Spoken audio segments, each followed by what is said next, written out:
You could be uptown, downtown, Queens, Bronx. People show up and really...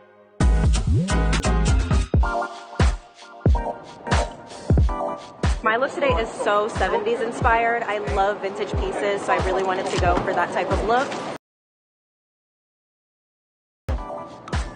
This silk scarf is vintage from Italy. My husband's grandmother left this for me when she passed. She's whispering in my ear like, girl, you better go out there and kill it.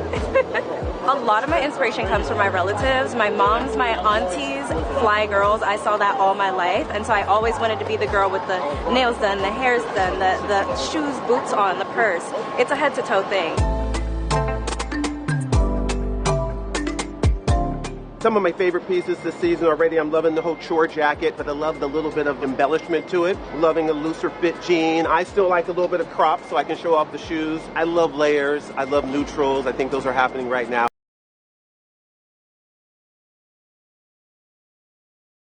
And I'm loving how we're just getting a little looser and more relaxed. Sort of a new way of dressing for me. I used to be a little bit more traditional and tailored. I'm loving this sort of more spirited way of getting dressed.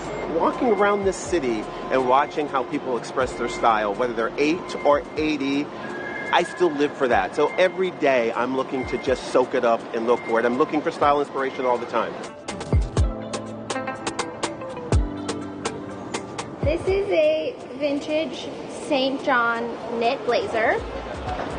I just re-sewed this button back on. Happens. These are the boots I got at my favorite vintage store in Miami.